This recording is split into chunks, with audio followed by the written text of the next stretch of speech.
Hello बच्चा लोग, कैसे हो? बढ़िया हो? चलो फिर आज की हमारी जो क्लास है वो है square relation of trigonometry ratio. मतलब जो ट्रिग्नोमेट्री रेशियो हमने कल पढ़ा था, sine cos tan cot sec cosec, इनका एक स्क्वायर के फॉर्म में क्या रिलेशन होगा। तो ये तीन रिलेशन होते हैं। Number first, sine square theta plus cos square theta equal to 1, 1 plus tan square theta equal to sec square theta and 1 plus cot square theta equal to cosec square theta. Clear? अब देखते हैं हम कि इनके relation को हम यही क्यों कहते हैं, कुछ और क्यों नहीं कह सकते हैं। बेटा आपको पता होगा sine theta equal to what, आपने पढ़ा था sine theta equal to sir perpendicular upon hypotenuse. याद रखो, थोड़ा दिमाग पे जोर लगाओ। साइन का मतलब होता है यस के बगल में पी आता है, यानी परपेंडिकुलर ऊपर होगा। बताइए होगा कि नहीं होगा? तो परपेंडिकुलर अपॉन हाइपोटेनस होगा। कॉस में भी परपेंडिकुलर, सॉरी कॉस में भी हाइपोटेनस नीचे होता है, बट कॉस में ऊपर क्या होता है? बेस होता है। कॉस में ऊपर क्या होता है? बेस होता है।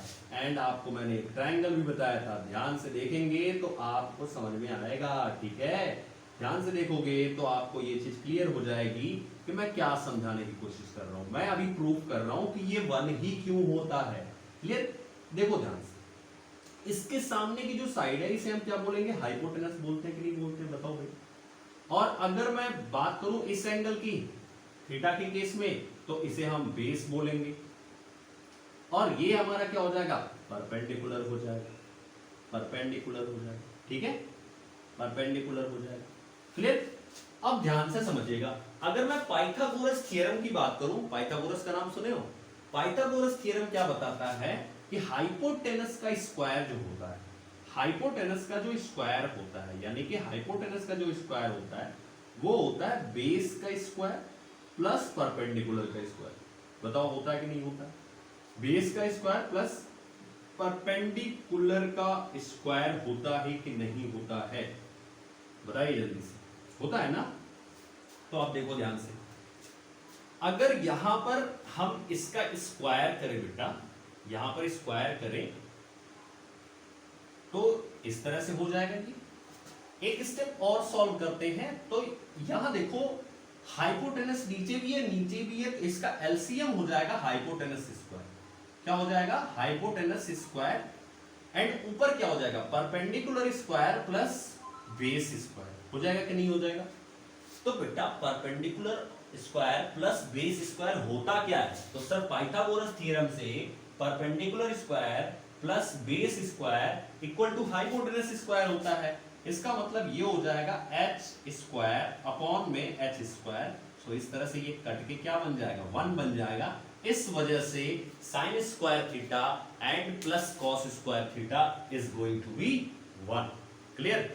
अब यहां से दो रिलेशन आपको और याद रखने हैं। देखो ये मैंने प्रूफ इसलिए किया है क्योंकि आपको बिलीव हो जाए कि ये जो चीजें लिखी हैं ये सही लिखी है। मैं बार बार प्रूफ नहीं करूंगा, मैं यहां पे समझाते जाऊंगा और आपको समझ में आना चाहिए। कोशिश कीजिए समझने की। यहां से दो रिलेशन और कौन कौन सा निकलेगा? पहला, मान लीजिए किसी बच्चे का मन कर दिया, नहीं सर मैं जो साइन को ना इसके साथ लिखना चाहता हूं। कोई बात नहीं बेटा, इसके साथ भेज लो।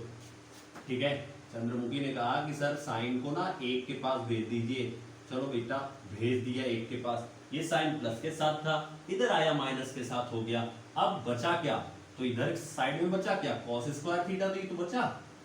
क्लियर? मान लो कॉस स्क्वायर थीटा यहां हो गया, ये इधर चला गया, तो यही तो बचा 1 minus sine square theta equal to cos square theta. अब यहीं से चंद्रमुखी की एक सहेली और है, वो कहती है कि नहीं सर साइन को नहीं कॉस को भेज दो। लड़कियों में झगड़ा हो ही जाता है, जानते हो ना। तो कॉस को भेज दिया तो ये हो जाएगा 1 माइनस कॉस स्क्वायर थीटा। बचा क्या बेटा? ये बचा साइन स्क्वायर थीटा। तो एक रिलेशन से दो यहां पे आपको और मिल गए, और इनको रटने की जरूरत नहीं है, सिर्फ ये याद रखो, ये अपने आप बन जाएंगे। क्लियर? आगे बढ़ते हैं सेकंड केस। तो यहां से भी दो रिलेशन निकलेगा। कैसे निकलेगा? सर क्या करते हैं ना कि tan को इधर भेज देते हैं तो इधर 1 मिलेगा, बड़ा मजा आएगा। चलो बेटा 1 लिख लेते हैं। अगर tan को इधर भेजोगे तो प्लस के साथ इधर जाएगा तो माइनस के साथ, तो ये बनेगा sec square theta minus tan square theta.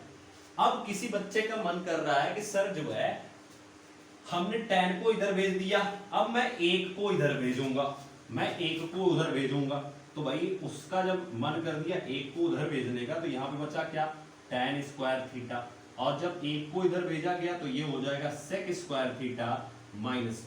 तो दो रिलेशन और यहां से इसके निकलते हैं।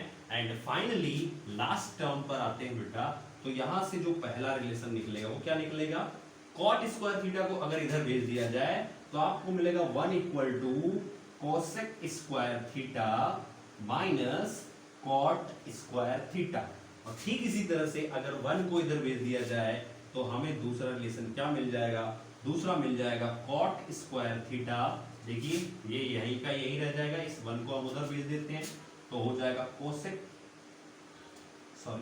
Cosec square theta and minus 1। Is it clear? तो ये है वो रिलेशंस जो आपको याद रखते हैं, आप स्क्रीनशॉट ले सकते हो इस पूरी चीज का, ठीक है, और अपने कॉपी में नोट्स में नोट कर लीजिए।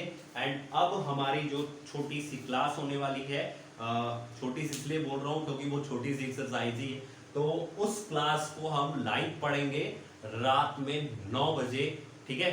Thank you and all the best. Daily पढ़ने आया कीजिए, आप कमेंट बॉक्स में बताया कीजिए कि आपको ये चीजें क्या लग रही है, कैसी लग रही है, और कौन सी सब्जेक्ट्स, कौन सी चीजों को आपको पढ़ना है जो कि मैं पढ़ा सकता हूँ, मैं कैसा पढ़ा रहा हूँ, ये भी चीजें आप लोग जरूर बताइएगा। हालांकि इसके पहले मैं द जोरावर क्लासेस पर पढ़ाता हूँ, आप यूट्यूब पर सर्च करेंगे, वहां पर जो टीचर केवीएस के लिए तैयारी करते हैं, जो टीचर बनने की तैयारी करते हैं, मैं वहां पर मैथ्स एंड साइंस उनको डिलीवर करता हूँ बेटा, ठीक है। एंड रही बात ये आईसीएससी की चीज़ों को क्यों पढ़ा रहा हूँ, उसका सबसे बड़ा रीज़न ये है कि मैंने देखा है ना कि बहुत से बच्चे का बेस जो है वो पिछले 2 साल में बहुत वीक हो गया। मीन्स इन द लॉकडाउन बच्चों ने कुछ पढ़ा नहीं, जैसे आप लोग जो पढ़ रहे हो इन्होंने ज़्यादा कुछ अच्छे से पढ़ा नहीं। दूसरी चीज़ क्या है, आपके क्लासेस में इतने ज़्यादा स्टूडेंट्स हैं, एक क्लास में 60-70 बच्चे हैं, तो टीचर्स उन पे अच्छे से ध्यान नहीं दे पाते, और आपके स्कूल वाले सिर्फ फीस को लूट रहे हैं और कुछ पढ़ा तो है नहीं रहे। तो मैंने सोचा कि आप लोगों को क्यों ना एक अच्छी चीज़ों के लिए थोड़ा सा इंसेंटिव लिया जाए, क्योंकि यही वो बच्चे हैं जो आगे चल के हमारे देश का भविष्य का निर्माण करेंगे। सो इस वजह से ये इंसेंटिव मैंने लिया है। क्या ये चीज़ें आपको कितनी समझ में आ रही हैं, कितना नहीं आ रही हैं, जो भी आपके पॉजिटिव थॉट्स हैं, नेगेटिव थॉट्स हैं, उनको कमेंट बॉक्स में जरूर बताइएगा। एंड एक बार अप्रिशिएट करने के लिए आप सेशन को लाइक कर दिया कीजिए, ओके, ठीक है। मिलेंगे, लाइव मिलेंगे और अच्छे से स्क्रीन पर मिलेंगे, जहां पर हम क्वेश्चन आंसर को डिस्कस करेंगे। ऑल द बेस्ट, पढ़ते रहो, मुस्कुराते रहो और देखते रहो अपनी क्लासेस को, अपनी क्लासेस को सत्यम क्लासेस पर। Thank you.